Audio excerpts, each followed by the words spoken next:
ಎಲ್ರಿಗೂ ನಮಸ್ಕಾರ. Welcome back to Chaitra Kushal YouTube channel. ಎಲ್ಲರೂ ಹೇಗಿದ್ದೀರಾ? ಎಲ್ಲರೂ ಆರಾಮಾಗಿದ್ದೀರಾ ಅಂತ ಭಾವಿಸ್ತಾ ಈ ವ್ಲಾಗ್ನ ಸ್ಟಾರ್ಟ್ ಮಾಡ್ತಿದ್ದೀನಿ. ಇವತ್ತಿನ ವ್ಲಾಗಲ್ಲಿ ನಮ್ಮ ಮಗುದು ಕಿವಿ ಚುಚ್ಚಿಸೋ ಶಾಸ್ತ್ರ ಆಯ್ತಲ್ವಾ, ನಾವು ಏನೇನು ಪ್ರಿಪ್ರೇಷನ್ಸ್ ಮಾಡ್ಕೊಂಡ್ವಿ, ಅವತ್ತಿನ ಡೇ ಮಗು ಎಷ್ಟತ್ಲು, ನಾನು ಎಷ್ಟತ್ತೆ, ಆ್ಯಂಡ್ ನಾವು ಏನೇನು ಟಿಪ್ಸ್ನ ಫಾಲೋ ಮಾಡಿದ್ವಿ ಎಲ್ಲನೂ ಈ ವಿಡಿಯೋನಲ್ಲಿ ಶೇರ್ ಮಾಡ್ಕೊಂಡಿದ್ದೀನಿ. ಆ್ಯಂಡ್ ನಮ್ಮ ಎಕ್ಸ್ಪೀರಿಯನ್ಸ್ ಹೇಗಿತ್ತು ಎಲ್ಲನೂ ಕಂಪ್ಲೀಟಾಗಿ ಈ ವಿಡಿಯೋನಲ್ಲಿ ಶೇರ್ ಮಾಡಿದ್ದೀನಿ. ವಿಡಿಯೋನ ಪೂರ್ತಿಯಾಗಿ ನೋಡಿ, ನಿಮ್ಗೆ ಇಷ್ಟ ಆದರೆ ಲೈಕ್ ಮಾಡಿ ಮತ್ತು ನಿಮ್ಮ ಫ್ರೆಂಡ್ಸ್ ಆ್ಯಂಡ್ ಫ್ಯಾಮಿಲಿ ಜೊತೆಗೆ ಶೇರ್ ಮಾಡಿ. ಆ್ಯಂಡ್ ಇನ್ನೂ ಯಾರು ನನ್ನ ಚಾನಲ್ನ ಸಬ್ಸ್ಕ್ರೈಬ್ ಮಾಡ್ಕೊಂಡಿಲ್ಲ ಆದಷ್ಟು ಬೇಗ ಸಬ್ಸ್ಕ್ರೈಬ್ ಮಾಡಿಕೊಂಡು ಬೆಲ್ ಬಟನ್ನ ಕ್ಲಿಕ್ ಮಾಡಿ ಅಂತ ಹೇಳ್ತಾ ಈ ವ್ಲಾಗ್ನ ಸ್ಟಾರ್ಟ್ ಮಾಡೋಣ. ಮಗುಗೆ 11 ತಿಂಗಳಲ್ಲೇ ಕಿವಿ ಚುಚ್ಚಿಸೋ ಶಾಸ್ತ್ರ ಮಾಡಬೇಕು ಅಂತ ಡಿಸೈಡ್ ಮಾಡ್ಕೊಂಡ್ವಿ. ಸೊ ಇವಾಗ 1ನೇ ತಾರೀಕಿಗೆ ಅವಳಿಗೆ 10 ಮಂತ್ಸ್ ಕಂಪ್ಲೀಟ್ ಆಗಿದ್ದು, ಅದು 11 ಮಂತ್ಸ್ ರನ್ನಿಂಗ್ ಅಂತ ಹೇಳ್ತಾರಲ್ವ, ಸೊ ಆ ಥರ. ಆ್ಯಂಡ್ ಪೌರ್ಣಮಿ ಮುಂಚೆನೇ ಮಾಡಿಬಿಡೋಣ, ನೆಕ್ಸ್ಟ್ ಸಂಡೇ ಸಂಕಷ್ಟ ಇದೆ, ಅದರ ನೆಕ್ಸ್ಟ್ ಸಂಡೇ ಅಮಾವಾಸ್ಯೆ ಹಿಂದೆ ಬೇಡ ಅಂದ್ಬಿಟ್ಟು ಬೇಗ ಮಾಡಿಬಿಡೋಣ ಅಂದ್ಬಿಟ್ಟು ಒಂದು ವಾರದಲ್ಲೇ ಡಿಸೈಡ್ ಮಾಡ್ಕೊಂಡಿದ್ದು. ಆ್ಯಕ್ಚುಲಿ ಮಂಡೇ ಈವ್ನಿಂಗ್ ಡಿಸೈಡ್ ಆಗಿದ್ದು, ಥರ್ಸ್ಡೇ ಹೋಗ್ಬಿಟ್ಟು ಕಿವಿ ಚುಚ್ಸ್ಕೊಂಬಂದ್ಬಿಡೋಣ ಅಂತ. ಸರಿ ಹೇಗಿದ್ರೂ ಮಾಡಬೇಕು, ಅರ್ಜೆಂಟಲ್ಲಿ ಮಾಡಿದ್ರು ಅಷ್ಟೇ, ಜಾಸ್ತಿ ಪ್ಲ್ಯಾನ್ ಮಾಡ್ಕೊಂಡು ಮಾಡಿದ್ರು ಎಲ್ಲ ಸೇಮ್ ಅಲ್ವಾ, ಸರಿ ಅಂತ ಥರ್ಸ್ಡೇ ಮಾಡಿಬಿಡೋಣ ಅಂತ ಸಿಂಪಲಾಗಿ ನಮ್ಮ ಮನೆಯವರಷ್ಟೇ ಹೋಗ್ಬಿಟ್ಟು ಪೂಜೆ ಮಾಡಿಕೊಂಡು ಕಿವಿ ಚುಚ್ಚಿಸಿ ಮತ್ತು ಕೂದಲು ತೆಗ್ಸ್ಕೊಂಡು ಬಂದುಬಿಟ್ವಿ. ನಾವು ಅಲ್ಲೇ ಹೋಗ್ಬಿಟ್ಟು ಪೊಂಗಲ್ ಮಾಡ್ಕೊಳ್ಬೇಕು, ಸೊ ಅದಕ್ಕೆ ಅಲ್ಲೇ ಹೋಗ್ಬಿಟ್ಟು ಪೊಂಗಲೆಲ್ಲ ಮಾಡಿಕೊಂಡು ಪೂಜೆ ಮಾಡೋ ಅಷ್ಟರಲ್ಲಿ ಲೇಟ್ ಆಯಿತು. ನಮ್ಮಮ್ಮ ಮನೆ ಕಡೆ ಮನೆಯಿಂದನೇ ಮಾಡ್ಕೊಂಡು ಹೋಗ್ತಾರೆ, ಬಟ್ ಇಲ್ಲಿ ನಮ್ಮ ಹಸ್ಬೆಂಡ್ ಮನೆ ಕಡೆ ಅಲ್ಲೇ ಹೋಗಿ ಮಾಡಬೇಕಂತ ಹೇಳಿದ್ರು. ಸೊ ಎಲ್ಲ ಐಟಮ್ಸ್ನ ತೊಗೊಂಡು ಅಲ್ಲಿ ಹೋಗಿ ಪೊಂಗಲ್ ಮಾಡಿ ತಿನ್ನೋಷ್ಟರಲ್ಲಿ ಲೇಟ್ ಆಯಿತು. ಮುನೇಶ್ವರ ಅಂದರೆ ಕಾಡಲ್ಲಿ ಇರ್ತಾರಲ್ವ, ಸೊ ಇದು ಆಲ್ಮೋಸ್ಟ್ ಒಂಥರ ಕಾಡು ಥರ ಪ್ಲೇಸು. ಅಲ್ಲಿ ಏನೂ ಫೆಸಿಲಿಟೀಸ್ ಇಲ್ಲ. ಒಂದು ನೀರು ತೊಗೊಂಡೋಗ್ಬೇಕು, ಒಂದು ಬೆಂಕಿ ಪಟ್ಟಣ ತೊಗೊಂಡೋಗ್ಬೇಕಂದ್ರೂ ಎಲ್ಲ ನಾವೇ ತೊಗೊಂಡೋಗ್ಬೇಕು. ಸೊ ಅಲ್ಲಿ ಹೋಗಿ ಪೊಂಗಲ್ ಮಾಡಿಕೊಂಡು ಒಲೆ ಹಚ್ಚಿ ಎಲ್ಲ ಮಾಡಿಕೊಂಡು ಇವಾಗ ಪೂಜೆ ಮಾಡ್ತಾಯಿದ್ದೀವಿ. ಆ್ಯಕ್ಚುಲಿ ಈ ವ್ಲಾಗ್ನ ಅಪ್ಲೋಡ್ ಮಾಡೋದೇ ಬೇಡ ಅಂತ ಅಂದ್ಕೊಂಡಿದ್ದೆ, ಬಟ್ ನನ್ನ ತಂಗಿ ಎಲ್ಲ ಕ್ಲಿಪ್ಪಿಂಗ್ಸ್ನ ತೊಗೊಂಡಿದ್ಲು. ನನಗೆ ಧೈರ್ಯನೇ ಇರಲಿಲ್ಲ ಈ ವಿಡಿಯೋಸ್ ಎಲ್ಲ ನೋಡೋದಕ್ಕೆ. ಟು ಬಿ ವೆರಿ ಹಾನೆಸ್ಟ್, ಅವಳು ಹತ್ತಿರೋದು ಆ ಥರ ಎಲ್ಲ ವೀಡಿಯೋಸ್ ನಂಗೆ ನೋಡೋದಕ್ಕೆ ಒಂದು ಸ್ವಲ್ಪ ಭಯ ಆಗ್ತಾಯಿತ್ತು. ಬಟ್ ಸ್ಟಿಲ್ ಒಂದು ಸ್ವಲ್ಪ ಧೈರ್ಯ ತೊಗೊಂಡು ಸರಿ, this is all the moments that I want to document. ಅದಕ್ಕೋಸ್ಕರ ಎಲ್ಲ ಮೂಮೆಂಟ್ಸ್ನ ಕ್ಲೀನಾಗಿ ಎಡಿಟ್ ಮಾಡಿ ನನಗೇನು ಅನಿಸ್ತು ಅಂತ ಎಕ್ಸ್ಪೀರಿಯೆನ್ಸ್ನ ಶೇರ್ ಮಾಡಿಕೊಂಡು ಅಪ್ಲೋಡ್ ಮಾಡಿದರೆ ನಿಮಗೂ ಆ ಎಕ್ಸ್ಪೀರಿಯೆನ್ಸ್ನ ಶೇರ್ ಮಾಡ್ಕೊಳ್ಳೋದಕ್ಕೆ ಸಿಗುತ್ತೆ. ಆ್ಯಂಡ್ ನನಗೂ ಇದು ಒಂದು ಮೆಮೊರಿಯಾಗಿ ಚೆರಿಷ್ ಮಾಡ್ಬೋದು. ಸೊ ಅದಕ್ಕೋಸ್ಕರ ನಾನು ಈ ವ್ಲಾಗ್ನ ಅಪ್ಲೋಡ್ ಮಾಡ್ತಿದ್ದೀನಿ. ನಮ್ಮ ಫ್ಯಾಮಿಲಿಯಲ್ಲಿ ಎಲ್ಲರೂ ಬಂದು ಇಲ್ಲೇ ಕಿವಿ ಚುಚ್ಚಿರೋದು, ಇಲ್ಲೇ ಕೂದಲು ಕೊಟ್ಟಿರೋದು. ನನಗೆ ನನ್ನ ತಮ್ಮನಿಗೆ, ತಂಗಿಗೆ ಎಲ್ಲ ನಮ್ಮ ಕಸಿನ್ಸು ಇಲ್ಲೇ. ಅದಷ್ಟೇ ಅಲ್ಲದೆ ನಮ್ಮ ಹಸ್ಬೆಂಡ್ ಅವ್ರ ಫ್ಯಾಮಿಲಿಯವರು ಇಲ್ಲೇ ಬಂದು ಕಿವಿ ಚುಚ್ಚಿಸಿ ಕೂದಲು ಕೊಟ್ಟಿರೋದು, ಅವರೆಲ್ಲ ಫ್ಯಾಮಿಲಿಯವರು. ಯಾಕಂದರೆ ನಾವಿಬ್ಬರು ಆಲ್ಮೋಸ್ಟ್ ರಿಲೇಟೆಡ್ ಅಲ್ವಾ, ಸೊ ಅದಕ್ಕೋಸ್ಕರ. ಆ್ಯಂಡ್ ಇಬ್ಬರದು ಇಲ್ಲೇ ಕಿವಿ ಚುಚ್ಚಿಸಿ ಕೂದಲು ಕೊಟ್ಟಿರೋದ್ರಿಂದ ನಮ್ಮ ಮಗುಗೂ ಇಲ್ಲೇ ಮಾಡ್ತಿರೋದು ಒಂಥರ ಚೆನ್ನಾಗಿ ಅನಿಸ್ತಿತ್ತು ಫೀಲಿಂಗು. ಅಪ್ಪನಿಗೂ ಇಲ್ಲೇ ಕಿವಿ ಚುಚ್ಚಿರೋದು, ಅಮ್ಮನಿಗೂ ಇಲ್ಲೇ ಮಾಡಿರೋದು, ಆ್ಯಂಡ್ ಮಗುಗೂ ಇಲ್ಲೇ ಮಾಡ್ತಿದ್ದೀವಿ ಅನ್ನೋದು ಒಂದು ಸ್ವಲ್ಪ ಚೆನ್ನಾಗಿ ನೈಸ್ ಫೀಲಿಂಗ್ ಅನ್ಸೋ ಥರ ಅನಿಸ್ತಾ ಇತ್ತು. ಆ್ಯಕ್ಚುಲಿ ಕೂದಲು ಕೊಡಬೇಕಾದ್ರೆ ಕುರಿನ ಬಲಿ ಕೊಡಬೇಕು, ಆದರೆ ಥರ್ಸ್ಡೇ ಆಗಿರೋದ್ರಿಂದ ಕುರಿ ಕಟ್ ಮಾಡಿದ್ರು ವೇಸ್ಟು, ಯಾರೂ ತಿನ್ನೋದಿಲ್ಲ ನಮ್ಮ ಫ್ಯಾಮಿಲೀಲಿ. ಎಲ್ಲರೂ ಥರ್ಸ್ಡೇ ತಿನ್ನೋದು ಬಿಟ್ಬಿಟ್ಟಿದ್ದಾರೆ. ಆ್ಯಂಡ್ ಜಸ್ಟ್ ಅದಕ್ಕೆ 2 ಕೋಳಿನ ಬಲಿ ಕೊಡೋಣ ಅಂದ್ಬಿಟ್ಟು 2 ಕೋಳಿನ ಮಾತ್ರ ತೊಗೊಂಡು ಬಂದಿದ್ದೀವಿ. ಕುರಿನ ಹೊಡಿಬೇಕು. ಆ್ಯಕ್ಚುಲಿ ಭಾನುವಾರಕ್ಕೆ ಇಟ್ಕೊಂಡಿದ್ದೀವಿ ಆ ಫಂಕ್ಷನ್ನ, ಎಲ್ಲರೂ ಬರ್ತಾರೆ, ಸಂಡೇ ಲೀವ್ ಇರುತ್ತೆ ಅಂತ. ಆ್ಯಂಡ್ ಪಾಪು ಹೊಟ್ಟೆ ಒಳಗಿರೋವಾಗ್ಲಿಂದನೇ ಅವರಪ್ಪ ಹರಕೆ ಹೊತ್ಕೊಂಡಿದ್ರು, ಹೆಣ್ಮಗು ಆದರೆ 4 ಕುರಿ ಕೊಡ್ತೀನಿ ಅಂದ್ಬಿಟ್ಟು. ಸೊ ಹರಕೆಗೆ ಸಿಕ್ಕ ಫಲ ಹೆಣ್ಮಗುನೇ ಆಯಿತು. ಸೊ ಇವಾಗ ಮಾತು ತಕ್ಕಂಗೆ 4 ಕುರಿ ಹೊಡಿತಿದ್ದಾರೆ. ಆ್ಯಂಡ್ ಅದನ್ನು ಫಂಕ್ಷನ್ನ ಭಾನುವಾರಕ್ಕೆ ಇಟ್ಕೊಂಡಿದ್ದೀವಿ, ಸೊ ದಟ್ ಎಲ್ಲರೂ ಬರ್ಬೋದು.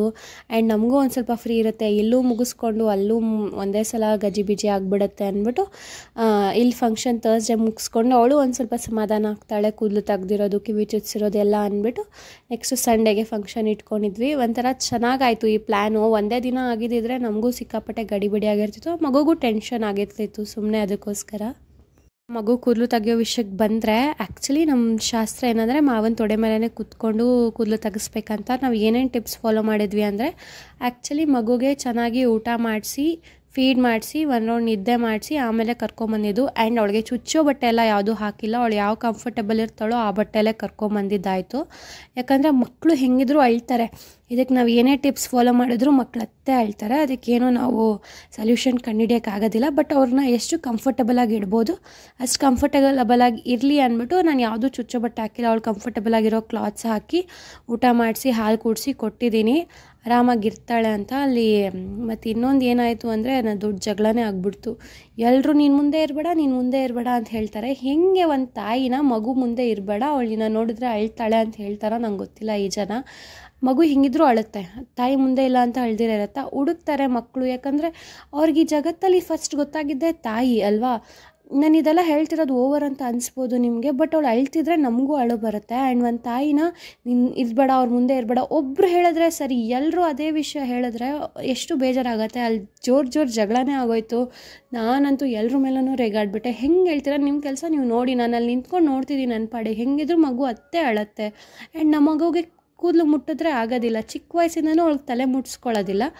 ಅವಳು ತಲೆ ಸ್ನಾನ ಮಾಡುವಾಗಲೇ ಅಳ್ತಾಯಿದ್ಲು. ಆ್ಯಂಡ್ ಇದರಲ್ಲಿ ಕೂದಲು ತೆಗೆಯುವಾಗ ಅತ್ತೆ ಅಳ್ತಾಳೆ. ನಾನು ಅಲ್ಲಿ ನಿಂತ್ಕೊಂಡು have to make sure she is not crying ಅಂತ.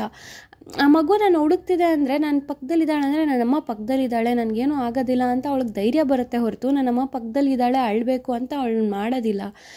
ನನ್ನಲ್ಲಿ ಇರೋಕ್ಕೆ ಬಿಟ್ಟಿಲ್ಲ ಇವ್ರು ಯಾರೂ. ನಂಗೆ ಅದು ಸಿಕ್ಕಾಪಟ್ಟೆ ಬೇಜಾರಾಯಿತು. ಆ್ಯಂಡ್ ನಾನು ಜಗಳ ಕೂಡ ಮಾಡಿದೆ. ಯಾಕೆ ಹಿಂಗೆಲ್ಲ ಮಾಡ್ತಿದ್ದೀರಾ, ಒಬ್ಬರು ಹೇಳಿದ್ರೆ ಸರಿ, ಪ್ರತಿಯೊಬ್ಬರು ಬಂದುಬಿಟ್ಟು ನೀನು ಅಲ್ಲಿರಬೇಡ ಇರಬೇಡ, ಫಸ್ಟ್ ಚೈತ್ರಾನ ಕಳಿಸಿ ಅಂತ ಎಲ್ಲರೂ ಹೇಳ್ತೀರ. ನಂಗೆ ಸಿಕ್ಕಾಪಟ್ಟೆನೇ ಕೋಪ ಬಂದಿತ್ತು.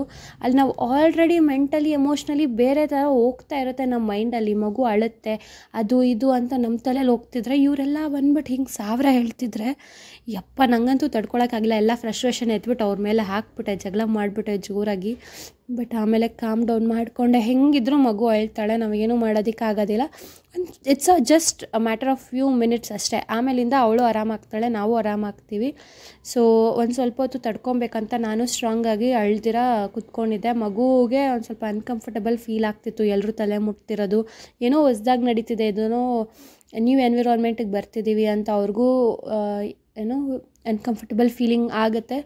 ಬಟ್ ಸ್ಟಿಲ್ ಏನು ಮಾಡೋದಕ್ಕಾಗಲ್ಲ. ಇಟ್ಸ್ ಅ ಟ್ರೆಡಿಷನ್, ಅದು ಫಾಲೋ ಮಾಡಲೇಬೇಕು. ಇದು ಫಂಕ್ಷನ್ ಆದಮೇಲಿಂದ ಅವಳಿಗಿನ್ನೇನು ಫಂಕ್ಷನ್ಸ್ ಇಲ್ಲ, ಎಲ್ಲರೂ ಬಂದು ಈ ಥರ ಕೂಡಿ ಮಾಡೋದಕ್ಕೆ. ಸೊ ಇದನ್ನು ಅಟ್ಲೀಸ್ಟ್ ಚೆನ್ನಾಗಿ ಮಾಡೋಣ ಅಂದರೆ ಒಬ್ಬೊಬ್ರು ಒಂದೊಂದು ಮಾತಾಡ್ತಾರೆ. ಆ್ಯಂಡ್ ದಟ್ಸ್ ಓಕೆ, ನಾನು ಅದಕ್ಕೇನು ತಲೆ ಕೆಡ್ಸ್ಕೊಂಡಿಲ್ಲ. ಅವಳಾಯಿತು. ಇವಾಗ ಮಗು ಅಳ್ದಿರ ಇರೋದು ನೋಡ್ಕೊಳ್ಳೋ ಜವಾಬ್ದಾರಿ ನಂದು. ಎಲ್ರಿಗೂ ಅಲ್ಲಿ ಬರೀ ಶಾಸ್ತ್ರ ಮಾಡೋದಷ್ಟೇ ಇರುತ್ತೆ ಜವಾಬ್ದಾರಿ. ಒಂದು ತಾಯಿಗೇ ಮಗು ತಿಂದಿದ್ಯಾ, ಹಾಲು ಕುಡ್ದಿದ್ಯಾ, ನಿದ್ದೆ ಮಾಡಿದ್ಯಾ, ಅಥವಾ ಕೂದಲು ನೋವ್ತಿದ್ಯಾ, ಏನಾದರೂ ಅನ್ಕಂಫರ್ಟಬಲ್ ಫೀಲ್ ಆಗ್ತಿದ್ಯಾ ಅಂತ ನೋಡೋ ಜವಾಬ್ದಾರಿ ಇರೋದು ತಾಯಿಗಷ್ಟೇ. ಆ ಜವಾಬ್ದಾರಿನ ನಾನು ತೊಗೊಂಡು ಅಲ್ಲಿ ಮಾಡಿದ್ದೀನಿ. ಸೊ ನನ್ನನ್ನು ಆ ಕಡೆ ಕಳಿಸ್ಬಿಟ್ಟು ಅವ್ರು ಕೂದಲು ತೆಗ್ಸಿದ್ರು. ನಾನು ಅದನ್ನು ಯಾವುದೂ ನೋಡಿಲ್ಲ. ಬ್ಲೇಡ್ ಹಾಕಿದ್ರಂತೆ. ಸೊ ಅವಳಿಗೆ ಅನ್ಕಂಫರ್ಟಬಲ್ ಫೀಲ್ ಆಯಿತು. ಅವಳು ಸ್ವಲ್ಪ ಕಾಪ್ರೇಟ್ ಮಾಡಿಲ್ಲ ಅಂದ್ಬಿಟ್ಟು ಟ್ರಿಮ್ಮರಲ್ಲೇ ಮಾಡಿದ್ರು. ಅದನ್ನು ಸರಿಯಾಗಿ ಮಾಡಿಸ್ಕೊಂಡಿಲ್ಲ ಅವಳು. ಒಂದು ಸ್ವಲ್ಪ ಕೂದಲು ಹಾಗೆ ಬಿಟ್ಟಿದ್ದಾರೆ. ಬಟ್ ದಟ್ಸ್ ಓಕೆ, ಎಷ್ಟಾಯಿತೋ ಅಷ್ಟು ಮಾಡಿದ್ದಾರೆ ಅವರೂ. ಆ್ಯಂಡ್ ಅವಳನ್ನ ಆಟಾಡ್ಸೋಕ್ಕೆ ಇಷ್ಟು ಜನ ಕೂತಿದ್ರು. ನನಗಂತೂ ಸಿಕ್ಕಾಪಟ್ಟೆ ಆ ಫೀಲಿಂಗ್ ಎಕ್ಸ್ಪ್ಲೇನ್ ಮಾಡೋದಕ್ಕೆ ಆಗೋದಿಲ್ಲ ಬಿಡಿ, ಆ ಥರ ಫೀಲ್ ಆಗ್ತಿತ್ತು ಅಲ್ಲಿ ಹಿಂದೆ ಕೂತ್ಕೊಂಡ್ಬಿಟ್ಟು. ನನಗೆ ಈ ವಿಡಿಯೋ ನೋಡೋಕ್ಕೂ ಇಷ್ಟ ಆಗ್ತಿರ್ಲಿಲ್ಲ. ಬಟ್ ಸ್ಟಿಲ್ ಒಂದು ಸ್ವಲ್ಪ ಧೈರ್ಯ ಮಾಡಿ ಈ ವಿಡಿಯೋ ನೋಡಿದೆ. ಆ್ಯಂಡ್ ಆ ವಾಲ್ಯೂಮ್ ಜಾಸ್ತಿ ಇಟ್ಟು ನೋಡ್ತಿದ್ರೆ ನನ್ನ ಮಗಳು ಬಗ್ಗೆ ನೋಡ್ತಿದ್ಲು. ಯಾರಿದು ಅಳ್ತಿರೋದು, ನಾನು ಅಳ್ತಿಲ್ವಲ್ಲ ಅಂತ ಎಕ್ಸ್ಪ್ರೆಷನ್ ಬೇರೆ ಕೊಡ್ತಿದ್ಲು ನನ್ನ ವಿಡಿಯೋ ತೋರಿಸುವಾಗ. ಅಷ್ಟೇ, ಆ ಮೊಮೆಂಟ್ ಗತ್ತಲು. ಆಮೇಲಿಂದ ಅವ್ರು ಆರಾಮಾಗಿರ್ತಾರೆ. ಬಟ್ ನಮಗೂ ಒಂದು ಸ್ವಲ್ಪ ಮೆಂಟಲಿ ಎಮೋಷನಲಿ ಡ್ರೈನ್ ಆಗುತ್ತೆ, ಆ ಮಗುಗೂ ಹಾಗೆ ಆಗುತ್ತೆ. ಸೊ ತಾಯಿ ಮಗು ಇಬ್ಬರದು ಭಾವನೆಗಳನ್ನ ಅರ್ಥ ಮಾಡ್ಕೊಳ್ಬೇಕು ಇವರು. ಸುಮ್ಮನೆ ಬಾಯಿಗೆ ಬಂದಂಗೆ ಮಾತಾಡಿದ್ರೆ ಸರಿ ಇರೋದಿಲ್ಲ ಅಂತ ನನಗನ್ನಿಸ್ತು. So this was my experience. I just wanted to share it here. ಯಾಕಂದರೆ ಈ ಎಕ್ಸ್ಪೀರಿಯನ್ಸ್ಗಳನ್ನೆಲ್ಲ ನಾವು ನೆನಪಿಟ್ಕೊಳ್ಬೇಕು. ಯಾರ್ಯಾರು ಹೇಗೆ ಮಾತಾಡಿದ್ರು, ಏನೇನಾಯಿತು ಅಂತ. ಅವರಪ್ಪ ನೊಕ್ಕೊಳ್ತಾ ನಿಂತಿದ್ದಾರೆ. ಅವರಪ್ಪನಿಗೇನು ಹಿ ಡಸಂಟ್ ಕೇರ್ ಅಲ್ವಾ. ಅವ್ರ ಹತ್ರ ಅವಳಿಗೆ ಗೊತ್ತು, he is like practical man. ಅಳ್ತಾರೆ ಮಗು, ಏನು ಮಾಡೋದಕ್ಕಾಗೋದಿಲ್ಲ ಅಂತ. But as a mother we are a emotional people ಅಲ್ವಾ, ನಮ್ಗೆ ಅಳು ಬರುತ್ತೆ. So it was like that. But still ಚೆನ್ನಾಗಾಯಿತು. ಆ್ಯಂಡ್ ಮಗುನ ಕೂದಲು ತೆಗ್ದಿದ ತಕ್ಷಣ ಫಸ್ಟ್ ನಾನೇ ತೊಗೊಂಡು ಸಮಾಧಾನ ಮಾಡಿದೆ. ಆ್ಯಂಡ್ ನೋಡಿರಿ, ಅಲ್ಲಿ ಅಳ್ತಿರೋ ಮಗು ಒಂದು ತಾಯಿ ಹತ್ರ ಬಂದ ತಕ್ಷಣ ಹಿಂಗೆ ಸೈಲೆಂಟಾಗಿದೆ. ಈ ಹೆಂಗ್ರಿ ದೂರ ಮಾಡ್ತೀರಾ ನೀವು, ನೀನು ಇರಬೇಡ ಮುಂದೆ, ನೀನು ಇದ್ರೆ ಅಳ್ತಾರೆ ಅಂತ. ನೋಡಿರಿ ಆ ಮಗು ಎಷ್ಟು ಚೆನ್ನಾಗಿ ಮಲ್ಕೊಂಡಿದೆ, ಏನೂ ಹೇಳೋದಕ್ಕಾಗೋದಿಲ್ಲ. ಆಮೇಲೆ ಮಗುಗೆ ಸ್ವಲ್ಪ ಸ್ನಾನ ಮಾಡಿಸಿ ಗಂಧ ಹಚ್ಚಿ ಆಮೇಲೆ ನಾಮ ಇಡ್ತಿದ್ದಾರೆ ಅವರಪ್ಪ. ಅದು ಪಾಪ ಚಿಕ್ಕ ಪುಟ್ಟ ಮಗು, ಚಿಕ್ಕದಾಗಿ ನಾಮ ಹಿಡ್ದಿರೋ ಅಷ್ಟು ದೊಡ್ಡದಾಗಿ ಎಳ್ದಿದ್ರು. ಇಡ್ಸ್ಕೊಳ್ತು ಅದು. ಒಂದು ಸ್ವಲ್ಪ ಹೊತ್ತು ಅವಳಿಗೆ ಜಾಸ್ತಿ ಅನ್ಕಂಫರ್ಟೇಬಲ್ ಆಗಿಬಿಡ್ತು, ನಿದ್ದೆ ಬೇರೆ ಬಂದಿತ್ತು.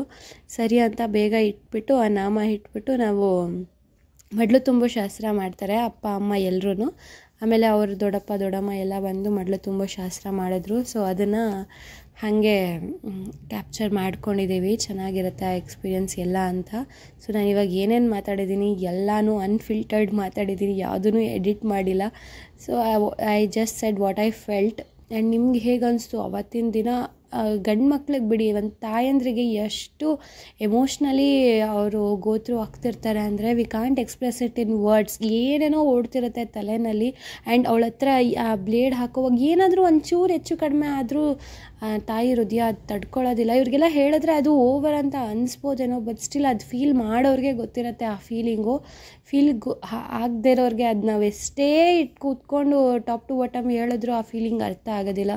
ಸೊ ನಾನು ಯಾರಿಗೂ ಅಲ್ಲಿ ಎಕ್ಸ್ಪ್ಲೇನ್ ಏನೂ ಮಾಡೋದಕ್ಕೆ ಹೋಗಲಿಲ್ಲ. ನನ್ನ ಪಾಡಿಗೆ ನಾನಿದ್ದೆ, ಅವಳ ಪಾಡಿಗೆ ಅವಳು ಆಯಿತು, ಇವತ್ತು ಒಂದಿನ ತಾನೇ ಬಿಟ್ಬಿಟ್ಟೆ ನಾನು, ಏನಾದರೂ ಮಾಡ್ಕೊಳ್ಳಿ, ನೆಕ್ಸ್ಟ್ ಅವಳು ಅಳಬಾರ್ದು ಅಷ್ಟೇ. ಈ ಶಾಸ್ತ್ರ ಎಲ್ಲ ಮಾಡುವಾಗ ಇನ್ನೂ ಕಿವಿ ಚುಚ್ಸೋರು ಬಂದಿರಲಿಲ್ಲ. ಸರಿ ಒಂದು ಸ್ವಲ್ಪ ಹೊತ್ತು ಪಾಪುನೂ ರೆಸ್ಟ್ ಮಾಡಲಿ ಅಂದ್ಬಿಟ್ಟು ಸುಮ್ಮನೆ ಇದ್ವಿ. ಅವಳು ಒಂದು ಸ್ವಲ್ಪ ಕಂಫರ್ಟಬಲ್ ಫೀಲ್ ಆಗಲಿ ಅಂತ. ನನ್ನ ಮಗಳಂತೂ ಕೂದಲು ತೆಗಿತಿದ್ರೆ ಕೂದಲು ಮುಟ್ಕೊಂಡು ನೋಡ್ತಿದ್ದಾಳೆ ತಲೆನೆಲ್ಲ, ಎಲ್ಲೋಯ್ತು ನನ್ನ ಕೂದಲು ಅಂತ. ಸೊ ಆ ಥರ ಇತ್ತು ಎಕ್ಸ್ಪೀರಿಯೆನ್ಸ್. ಅವಳಿಗೂ ಒಂದು ಸ್ವಲ್ಪ ಅಡ್ಜಸ್ಟ್ ಆಗೋಕ್ಕೆ ಟೈಮ್ ಹಿಡಿಯತ್ತಲ್ವ. ಆ್ಯಂಡ್ ಇದೆಲ್ಲ ಆಗೋವಾಗ ನಾವು ಒಂದು ತಾಯಿಯಾಗಿ ಕಿವಿ ಚುಚ್ತಾ ಇದ್ದೀವಿ ಅಂದ ತಕ್ಷಣ ಫಸ್ಟ್ ಏನು ನೋಡುತ್ತೆ, ಮಗುಗೆ ನೋವು ಆಗದೆ ಇರೋಂಗೆ ಏನಾದರೂ ಆಲ್ಟರ್ನೇಟಿವ್ಸ್ ಇದೆಯಾ ಅಂತ ಹುಡುಕ್ತಾ ಇರ್ತೀವಲ್ವ. ನಾವು ಎಷ್ಟೊಂದು ರಿಸರ್ಚ್ ಮಾಡ್ತಿರ್ತೀವಿ what we can do about it ಅಂತ. ಸೊ ಹಾಗೆ ರಿಸರ್ಚ್ ಮಾಡುವಾಗ ನನಗೆ ಕಿವಿ ಪಿಯರ್ಸಿಂಗ್ ಮಾಡೋಕ್ಕೆ ಮುಂಚೆ ಒಂದು ನಂಬಿಂಗ್ ಕ್ರೀಮ್ ಹಚ್ಬೋದು, it's a safe for babies and infants ಅಂತ ಹುಡುಕ್ತಿರೋವಾಗ ಈ ಕ್ರೀಮ್ ಸಿಕ್ತು. ಇದ್ರದ್ದು ಏನಾದ್ರು ಡೀಟೇಲ್ಸ್ ಬೇಕಿದ್ರೆ ನನಗೆ ಕಮೆಂಟ್ನಲ್ಲಿ ತಿಳಿಸಿ. ಮಗುಗೆ ಒಂಚೂರು ನೋವಾಗೋದಿಲ್ಲ, ಅಷ್ಟು ಸಖತ್ತಾಗಿ ಕಿವಿ ಚುಚ್ಚಿಸ್ಕೊಂಡು ಅವಳು, ನೋವೇ ಆಗಲಿಲ್ಲ. ರಿಕವರಿನೂ ಅಷ್ಟೇ, ಎಂಥ ನೋವು ಆಗಲಿಲ್ಲ. ಸೊ ಈ ನಂಬಿಂಗ್ ಕ್ರೀಮ್ ಹಚ್ಚಿದ್ಮೇಲೆ ಆರಾಮಾಗಿದ್ಲು ಅವಳು.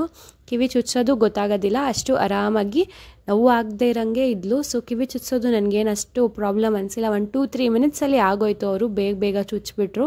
ಅವ್ರಿಗೆ ಅಭ್ಯಾಸ ಇರುತ್ತಲ್ವ, ಎಷ್ಟೊಂದು ಜನಕ್ಕೆ ಚುಚ್ಚಿರ್ತಾರೆ. So as said in the last video ನಾವು ಟ್ರೆಡಿಷ್ನಲ್ ಮೆಥಡ್ನೇ ಫಾಲೋ ಮಾಡಿದ್ವಿ, ಗನ್ ಶಾಟ್ ಬೇಡ ಅಂತ. ಸೊ ಅವಳಿಗೆ ಎಷ್ಟಾಗುತ್ತೋ ಅಷ್ಟು ಎಂಟರ್ಟೈನ್ ಮಾಡಿಕೊಂಡು, ಅವಳಿಗೆ ಅವರ ಮಾವ ಮೇಲೆ ಅಷ್ಟೊಂದು ಅಭ್ಯಾಸ ಇಲ್ಲ, ಅವನಿಗೂ ಅವಳನ್ನ ಅಷ್ಟೊಂದು ಕೇರ್ ಮಾಡೋದಕ್ಕೆ ಬರೋದಿಲ್ಲ. ಅದಕ್ಕೆ ಒಂದು ಸ್ವಲ್ಪ ಕುಯ್ ಅಂತ ಅಳ್ತಿದ್ಲು ಅಷ್ಟೇ. ಕಣ್ಣಲ್ಲಿ ಏನು ನೀರು ಬರ್ತಿರ್ಲಿಲ್ಲ. ಈ ಸಲ this is a complete drama, ಸುಮ್ಮನೆ ಅಂತ ಅಳ್ತಿದ್ದಷ್ಟೇ. ಆ್ಯಂಡ್ ಅದನ್ನು ಬಿಟ್ಟರೆ ಆರಾಮಾಗಿದ್ಲು ಅವಳು. ಕಿವಿ ಚುಚ್ಚೋವಾಗಂತೂ ಒಂಚೂರು ನೋವಾಗಿಲ್ಲ, ನಮಗಂತೂ ಗೊತ್ತಾಗ್ತಿತ್ತು. ಅವಳು ಅದಕ್ಕೇನು ರಿಯಾಕ್ಟೇ ಮಾಡಿಲ್ಲ, ಕಿವಿ ಚುಚ್ಚಿದವಳಿಗೆ ಗೊತ್ತೇ ಆಗಿಲ್ಲ. ಆ ಥರ ಒಂದು ಎಕ್ಸ್ಪೀರಿಯೆನ್ಸ್ ಆಯಿತು. Numbing cream work like a magic. ಇದ್ರದ್ದು ಎಕ್ಸ್ಪೀರಿಯೆನ್ಸ್ ಅಂತೂ ಚೆನ್ನಾಗಿತ್ತು. ಸೊ ಇದ್ರ ಬಗ್ಗೆ ಏನಾದರೂ ಡೀಟೇಲ್ಸ್ ಬೇಕಿದ್ರೆ ಕಮೆಂಟ್ನಲ್ಲಿ ತಿಳಿಸಿ. I try to make it a vlog. And ಮುಗೀತು ಫೈನಲಿ, ಕಿವಿ ಚುಚ್ಚೋ ಶಾಸ್ತ್ರ ಆಯಿತು, ಕೂದಲು ತೆಗ್ದಿದ್ದಾಯಿತು, ಒಂದು ಎಮೋಷ್ನಲ್ ರೋರಲ್ ಕೋಸ್ಟರಲ್ಲಿ ಹೋಗಿ ಬಂದಂಗೆ ಆಯಿತು. ಎಲ್ಲ ಎಕ್ಸ್ಪೀರಿಯೆನ್ಸು ಅಷ್ಟೇ ಸಖತ್ತಾಗಾಯಿತು. ಆ್ಯಂಡ್ ಪುಟಾಣಿ ಮಗು ಎಷ್ಟು ಸಖತ್ತಾಗಿ ಕಾಣಿಸ್ತಿತ್ತು ಕಿವಿ ಚುಚ್ಚಿದ ಮೇಲೆ. ನಾನು ಹೇಗೆ ಕಾಣ್ತಾಳೋ ಏನೋ, ಬೋಡ ಮಾಡಿಸಿದ್ಮೇಲೆ ಕೂದಲೆಲ್ಲ ಹೋದ್ಮೇಲೆ ಹೆಂಗೆ ಕಾಣಿಸ್ತಾಳೋ, ಕಿವಿ ಚುಚ್ಚಿದ್ಮೇಲೆ ಹೆಂಗೆ ಆಡ್ತಾಳೋ ಅಂದ್ಕೊಂಡೆ.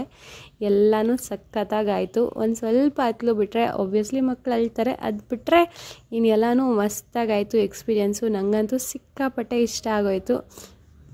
ಕಿವಿ ಆ ಕಿವಿ ಓಲೆ ಎಲ್ಲ ಸಖತ್ತಾಗಿ ಕಾಣಿಸ್ತಾ ಇದ್ಲು ಅಂತ ನಂಗೆ ಅನಿಸ್ತು. ನಿಮ್ಗೇನಿಸ್ತು ಅಂತ ಕಮೆಂಟ್ ಮಾಡಿ ತಿಳಿಸಿ. ಆ್ಯಂಡ್ ಚುಚ್ಚೋ ತನಕ ಒಂದು ಸ್ವಲ್ಪ ಹೊತ್ತು ಕುಯ್ ಅಂದ್ಲು ಅಷ್ಟೇ. ಆಮೇಲಿಂದ ಆರಾಮಾಗಿ ಆಟ ಆಡ್ಕೊಂಡಿದ್ಲು. ಸೊ ಅದಾದಮೇಲಿಂದ ಹಾಲು ಕುಡಿಸಿ ನಿದ್ದೆ ಮಾಡಿಸ್ಬಿಟ್ಟೆ. ಚೆನ್ನಾಗಿ ಮಲ್ಕೋ ಅಮ್ಮ ನೀನು, ಇನ್ನೂ ಅಡುಗೆ ಎಲ್ಲ ಆಗೋ ತನಕ ಅಂದ್ಬಿಟ್ಟು 2 ಕೋಳಿ ತೊಗೊಂಡಿದ್ವಲ್ಲ, ಅದನ್ನೊಂದು ಸ್ವಲ್ಪ ಏನೋ ಸಾಂಬಾರು ಥರ ಮಾಡ್ಕೊಂಡಿದ್ವಿ ಅಷ್ಟೇ. ಸೊ ನಮ್ಮ ಅಮ್ಮ ಕಡೆಯವ್ರು ಯಾರೂ ತಿಂದಿಲ್ಲ, ನಾವಷ್ಟೇ ಹೋಗಿದ್ದೀವಲ್ವ, ಶಾಸ್ತ್ರ ಮಾಡಿದ್ದೀವಿ ಅಂತ ಒಂದು ಸ್ವಲ್ಪ ಅಲ್ಲೇ ತಿಂದ್ವಿ. ಆ್ಯಂಡ್ ಇಷ್ಟ ಆಗಿತ್ತು ನಮ್ಮ ಕಿವಿ ಚುಚ್ಚೋ ಶಾಸ್ತ್ರ ನಮ್ಮ ಮಗಳದು. ಸೊ ಅವ್ರಿಗೆಲ್ರಿಗೂ ಮತ್ತು ಹಣ್ಣು ಅವ್ರಿಗೆ ಕಾಣಿಕೆನೆಲ್ಲ ಕೊಟ್ಟು, ಆಮೇಲೆ ನನ್ನ ತಮ್ಮನಿಗೂ ಮಡ್ಲು ತುಂಬಬೇಕಿತ್ತು, ಅವನಿಗೂ ಎಲ್ಲ ಮಾಡಿ ಎಲ್ಲ ಮುಗಿಸೋ ಅಷ್ಟರಲ್ಲಿ ಆರಾಮಾಗಿ ಆಗಿತ್ತು ಎಲ್ಲನೂ ಎಕ್ಸ್ಪೀರಿಯೆನ್ಸು. ಒಂದು ಸ್ವಲ್ಪ ಗಡಿಬಿಡಿ ಆಯಿತು ಅಷ್ಟೇ. ಅದು ಬಿಟ್ಟರೆ ಇನ್ನೆಲ್ಲನೂ ಚೆನ್ನಾಗಾಯಿತು ಅನಿಸ್ತು. ಇದನ್ನೆಲ್ಲ ಮುಗಿಸ್ಕೊಂಡು ನಾವು ಮತ್ತೆ ಮನೆಗೆ ವಾಪಸ್ ಬಂದ್ವಿ. ಆರಾಮಾಗಿದ್ಲು ಮಗು. ಮನೆಗೆ ಬಂದಮೇಲೂ ಏನೂ ಜಾಸ್ತಿ ತೀಟೆ ಮಾಡಿಲ್ಲ.